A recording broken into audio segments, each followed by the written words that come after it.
The MEGJC Matrix today takes us down the road, literally. Our focus today will be on infrastructure. I'm your host, Danny Clark. Fasten your seatbelts as we go on a cross-country ride as the National Works Agency takes us from Morans Point to Negril Point. This is the MEGJC Matrix.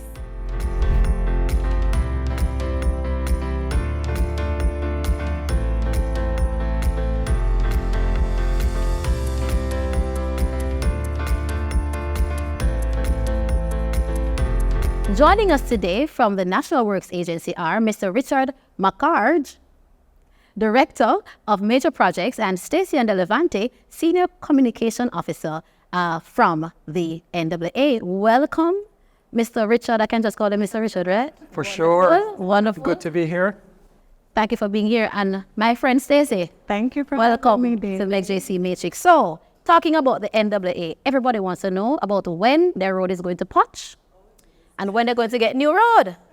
But before we get there about the projects, talk to us about the role of the NWA. Well, the National Works Agency, as you know, is an agency under the Ministry of Economic Growth and Job Creation, and it really has oversight for planning, maintaining of our main road networks. Now, that's a point I don't want anybody to miss, because the main road network is what is directly under our purview. So people will call sometimes from some little nooks and crannies that don't necessarily fall within our purview, right? From time to time, we will look at some parochial roads, but really and truly our responsibility is for our main road networks.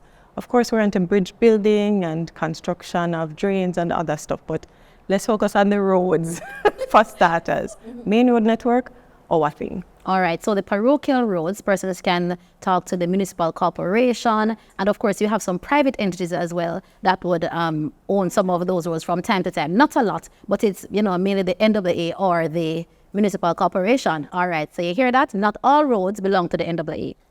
All right? Oh, and one thing I must point out, people hear the works in the National Works Agency and they misinterpret.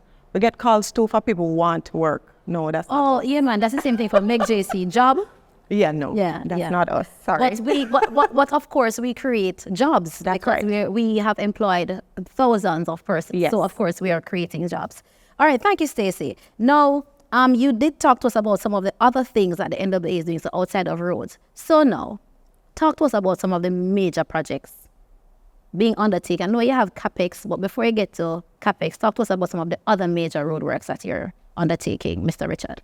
All right, thank you for that. So you should be familiar with the Major Infrastructure Development Program recently completed, and that would have included the widening and improvement of major corridors in and around Kingston and St. Andrew, as well as elsewhere. And this would have included the Mandela Highway, the Constant Spring Road, Hagley Park Road, Barbican Road, Camp Road. To the west, Ferris to Macfield, if you're familiar with that particular location. And so presently, the major project underway would be the Southern Coastal Highway Improvement Project. Wonderful. I'm sure you would have heard much about that. It's my parish. So It is, yeah. All right, so the good news is that, and just to make you aware that the SCHIP, Southern Coastal Highway Improvement Project, includes Part A, which was done by NROC, and that's the leg that was recently opened. So NWA is responsible for Part B, and that is the section that runs from Harborview to Port Antonio and Moran Bay up to Cedar Valley. All right, so in terms of the highway aspect of it, this will only run from Harborview to Yallahs Bridge. So we're literally widening that corridor to 4 lanes, 2 in either direction, and that is being done directly by China Harbour Engineering Company Limited. Check. From Harborview to Yallahs Bridge. Right. It's 4 lanes. 4 lanes. Right. Beyond that, Yallahs Bridge, Port Antonio, Moran Bay to Cedar Valley. Initially, that was being done by local contractors who were subcontracted by Czech. Now, the leg from Harborview to Yallahs is scheduled to be opened before the end of November. Wonderful. So So we I look can go and forward look to, for what that I'm is. telling you. Alright. Right, and I'm sure you would be impressed if you have not driven that way in a while. I took a little ride on it. It's kind of dark, but we'll talk about that. We're getting there. We plan Okay. to have street lights installed as a part of the project. Wonderful.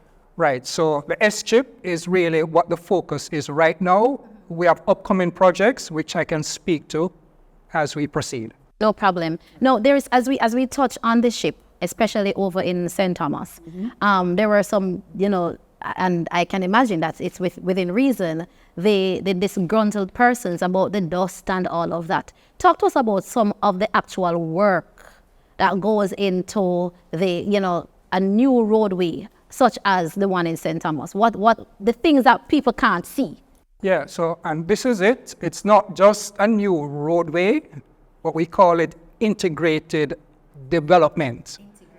Right, because it also includes a lot of what you cannot see ultimately, right, to include the laying of potable pipeline as well as sewer pipelines, the installation of ducts to facilitate fiber optic cables, which will enhance our telecommunication Connectivity. network and connectivity, right? So all of that, when we put in traffic signals, right, a lot of the infrastructure related to that is also underground, right? And that aspect of the works, the underground aspects, is really what takes the longest generally. Right. I wanted to take the opportunity to just say, Danny, that we know that the teething pains have been many, and we can't hide away from that. It is par for the course when it comes to a major improvement project such as this one. There's going to be some amount of displacement, discomfort. There were some complaints about dust and all of that, but it comes with the excavation and everything. And we want to say to the persons who would have been affected and still dealing with some of those nuisances that we understand. And we really apologize for the fact that you have to go through that, but we assure you that at the end of it, you would have understood why it was necessary, and believe me, the benefits are going to be significant. Wonderful. All right, so we're going to move now into projects that are to come. Yes. Because exciting I want to know, listener, if Line Road is going to be fixed. So, Mr. Richard, talk to us about some of those roads. Okay, before I get to those secondary roads, there's a program for that, which All may right. include your road. Or I hope it does. Yes, I just like to make mention of what we call the Special Capital Expenditure Program.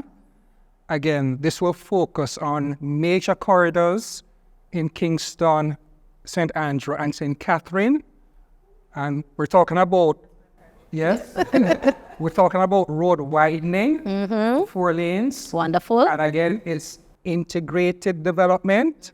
So we're also looking at installing potable pipeline, sewage lines. Working with the NWC. Exactly. So we're very coordinated. Say that again. And other entities like that Right. include So you won't go GPS. back and dig up the road again. That's not the intention. That is That's a thing right. of the past. Ah, Exactly. wonderful. Right. So just to mention a few of these corridors, to include Ottawa Drive, down to Tom Redcom, down to Camp Road. Right. We're looking forward to that. Lady Musgrave, East Kings House Road.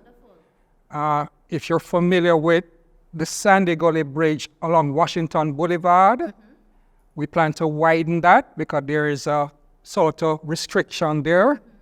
Moving across to St. Catherine, we're looking at the widening of the Brayton to Hellshaw main road. Well, a long wait, and I need a drum roll. A new entry to Portmore from Mandela. Wow. Right, via a bridge going over Rio Cobre that will take you to the Dyke Road roundabout, and that will continue down Municipal Boulevard. We plan to widen that as well, all the way down to Grange Lane intersection. Wonderful news. Right, so that's a special capital expenditure program. Well, we're going to come back and hear some more about those projects, but for now we're going to draw some breaks and go for a break. We'll be right back. Through its agencies, the government is reshaping urban centers through park upgrades, community enhancement, and beautification projects. Sidewalk repairs create safer and more pedestrian-friendly streets. And families are coming together in newly transformed parks and public spaces. We're committed to building a safe and secure future for all. The Ministry of Economic Growth and Job Creation, building hope, building Jamaica.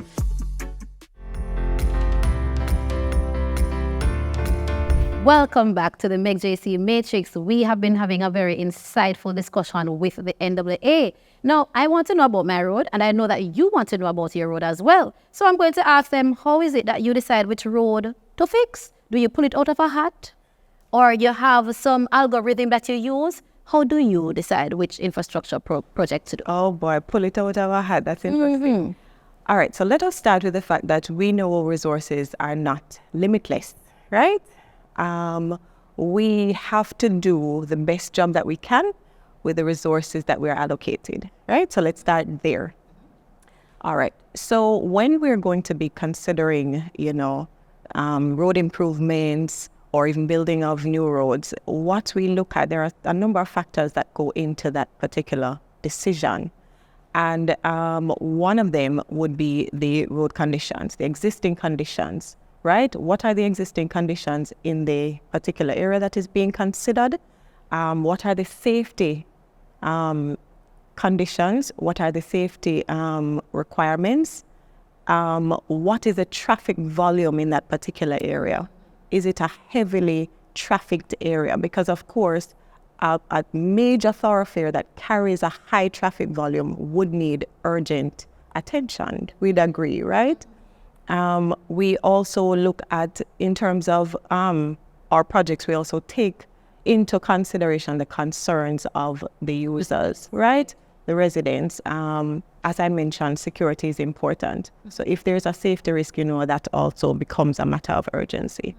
But we do have to utilize the resources we're given in the best and most efficient way. And so we use these key markers to ensure that we are doing so. Wonderful. As you were speaking, Stacey, my mind went back to the bridge rehabilitation program. There are several bridges across the island that the NWA, you guys have worked on. What's happening in that area in terms of any bridges to be done in the coming months? Yes. The next financial year. Yes, good question, because we actually have a bridge program now that has been funded to the tune of about 1.3 billion Jamaican dollars. And just to let you know that a number of our bridges are actually in need of replacement, right? They have passed their design life. Yes. You would be aware of the Troy Bridge. Definitely. That got destroyed a couple of years ago. I can say that that bridge got the approval of the Ministry of Finance through the PIAB PIMSEC process, if you're familiar with that. All right, so we plan to go to tender shortly to have that replaced as quickly as possible. But just to say that in terms of the program for the financial year, we plan to look at replacing 7 bridges and repairing about 15 bridges based on the allocation that we have had from the Ministry of Finance. Wonderful. So there's good news coming for this, particularly for the members, the persons who live in and around the community where the Troy Bridge is, as well as for others who, they're having a little challenge with the bridges, so they can look out for it. After they do their checks, not pick it out of a hat, but after they would have gone through the measures that Stacey spoke about, then they will do those repairs to those bridges. All right, everything that we talk about, Ministry of Economic Growth and Job Creation, there is the environment, considerations for the environment, considerations, climate change, all of that considerations. Do we take into consideration the environment when you're building roads, or do we just go and chip at a road and build a road right there? So what happens there? Sure.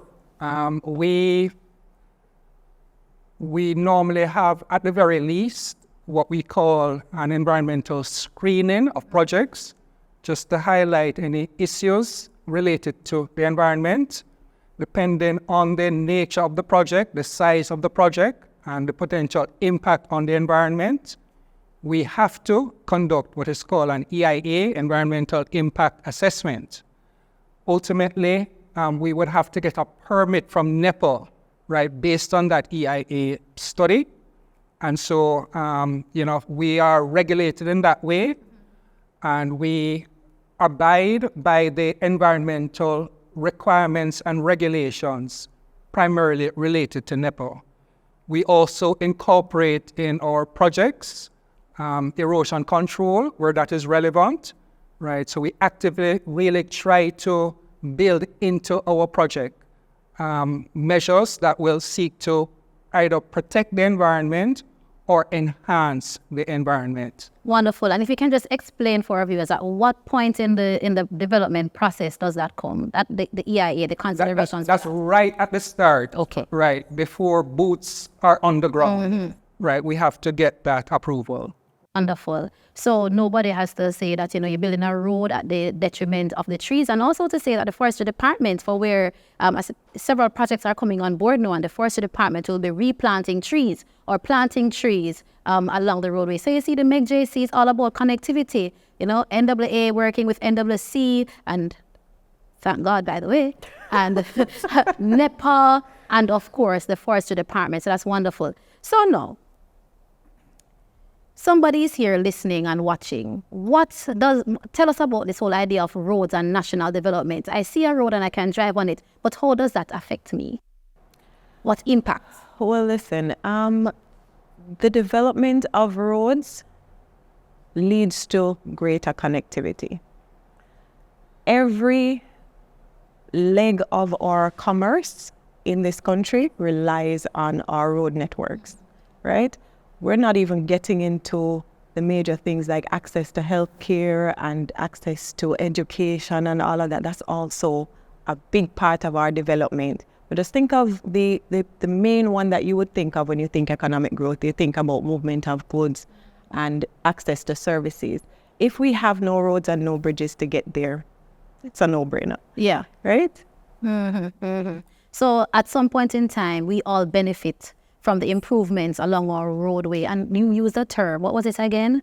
Not just improvement of roadways. So we are talking about, traffic travel time reduction. Right. Reduction in vehicle operating costs, things like that. Very tangible. Right, and we are doing it in a fulsome way as well. We can also talk about the impact on population spread, because if it takes a shorter time to get from point A to point B, you'll find that everybody don't need to cram up into the one little community. They'll start to spread out. Look at what is going to happen, and guaranteeing you is going to happen with S-Strip. Definitely. Opening up the way to St. Thomas. That's right. So Mandeville, people can just commute as freely as possible. Wonderful work, NWA. I have a question for you. You have local engineers at the NWA? It's only foreign people alone building roads? No. It's only foreign people alone engineering roads and such? Absolutely not. Can I say that the NWA is regarded to be the government's engineer? That was right. Yes, the recent earthquake experience, where were you at the time? I'm just saying that NWA was the first call in terms of experts going and assessing primarily government buildings. Wonderful. Right. So we have engineers on the road. Right. We have engineers at the NWA who actually engineer the road. Yes, That's what ma'am. you're saying. Yeah. So we design the roads. Which road? What about S-Strip? Okay, so just to get into a bit of project management lingo. All right, so there are different ways in which you can engage contractors. You can have a design and tell the contractor to go and build in keeping with the design, or you can come up with a preliminary design, a concept design, and then ask the contractor to go and do the detailed design, which of course is subject to our approval. In the case of the S-Chip, right, that was the approach.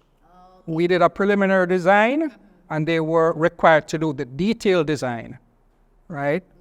But generally speaking, we do designs and have contractors implement in keeping with our design. Wonderful, wonderful. I'm happy to know that we are fully engaged as Jamaicans in this process of building our roads. So thank you, NWA, for coming and sharing some wonderful news with us today. I'm looking forward to the work ahead, and I'm sure that all Jamaicans are also looking forward to the work that you'll be putting in the coming months and years. Absolutely. Thank you Wonderful. for having us. No problem. So thank you again for tuning in to the MEGJC Matrix. The road to development is the development of roads. We invite you to connect once again with the MEGJC on all socials at MEGJC_JM, and of course, be sure to connect with the NWA at NWA Jamaica. Until next time, I'm your host, Danny Clark.